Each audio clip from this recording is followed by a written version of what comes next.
সংখ্যালঘুদের জন্য মুখে বড় বড় বাতেলা মমতার সরকারের, কিন্তু কাজের ক্ষেত্রে কিছু পায়নি মাদ্রাসাগুলি। জেলায় জেলায় ঢুকছে মাদ্রাসাগুলি। সল্টলেকের রাস্তায় প্রায় 2 মাস ধরে হকের দাবিতে চলছে লড়াই।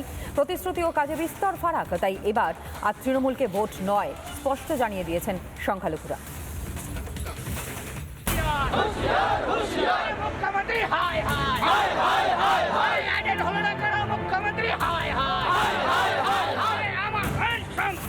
ভোট ব্যাংকটাকে আমাদেরকে কাজে লাগাচ্ছেন। যে 35% যে সংখ্যালঘু ভোট রয়েছে, সেই সংখ্যালঘু ভোটগুলোকে কাজে লাগানোর জন্যই তিনি বিভিন্ন ভাওতাবাজি কথা বলে আমাদেরকে আর রাখতে পারবে না ওনার আন্ডারে। সংখ্যালঘু উন্নয়নও আমরা দেশের সেরা। 4.85 crore সংখ্যালঘুরা ঐক্যশ্রী ওবিসিরা মিলিয়ে পেয়েছে। ওবিসিদের জন্য আলাদা, শিক্ষক অশিক্ষক কর্মচারীদের সাম্মানিক প্রদানের জন্য সম্পূর্ণ রাজ্য সরকার নানা রকম প্রকল্প চালু করেছে। এখনো পর্যন্ত জিরো পেয়েছি, 1 টাকাও আমাদের এই 235 মাদ্রাসার জন্য ব্যবহার হচ্ছে না। সংখ্যালঘুরা যে তৃণমূল সরকারের থেকে মুখ ফিরিয়েছেন তা প্রতি মুহূর্তে টের পাচ্ছে তৃণমূল।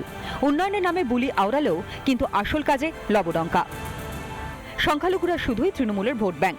তাই প্রায় 2 মাস ধরে সল্টলেক সিটি সেন্টারে আন্দোলন চালিয়ে যাচ্ছেন মাদ্রাসা শিক্ষকরা। তাদের দিকে মুখ ফিরিয়েও দেখেননি মমতার মন্ত্রী শান্ত্রীরা। টোটাল 13 বছর বঞ্চনায় রয়ে গেছে। উনি রাজনীতি করছেন, সংখ্যালঘুদেরকে দুধেল গায়ে হিসাবে ব্যবহার করছেন। উনি এখানে এখন পর্যন্ত কোনো মন্ত্রী কি কেউ এখানে এখন পর্যন্ত কেউ দেখা করতে আসেননি।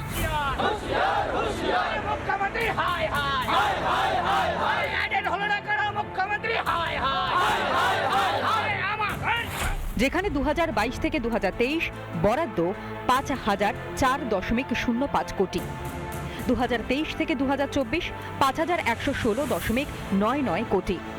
অন্যদিকে 2024 থেকে 2025 সাল 5,530.65 কোটি। অন্যদিকে 2025 থেকে 2026 5,602.29 কোটি। 2026 থেকে 2027 5,713.61 কোটি। মাদ্রাসার জন্য এই যে মোটা টাকা বরাদ্দ গেল কোথায়? কারণ দিকে দিকে মাদ্রাসাগুলিতে উন্নয়নের ছিটে ফোঁটাও নেই। সীমান্তবর্তী লালগোলা এলাকায় এখানেও কিন্তু বহু সরকারি মাদ্রাসা রয়েছে, কিন্তু সেই সরকারি মাদ্রাসাগুলো একেবারে বেহাল পরিস্থিতি। বড় বিপদে আছে মাদ্রাসা শিক্ষা ব্যবস্থা। তো 20 বছরে আমার শিক্ষকতায় তার পরিকাঠামো বরাদ্দ হয়নি। ভোটের আগে সংখ্যালঘুদের উন্নয়নের টোপ, রাজ্য বাজেটে লোক দেখানো বরাদ্দ। সংখ্যালঘুরা রাজ্য সরকারের কাছে কি শুধুই ভোট ব্যাংক? রিপাবলিক বাংলা। নানা ধরনের কন্টেন্ট দেখার জন্য লাইক করুন, শেয়ার করুন আমাদের ফেসবুক পেজ, সাবস্ক্রাইব করুন আমাদের ইউটিউব চ্যানেল। পাশাপাশি অন্যান্য ব্রেকিং নিউজের জন্য অবশ্যই চোখ রাখুন রিপাবলিক বাংলায়।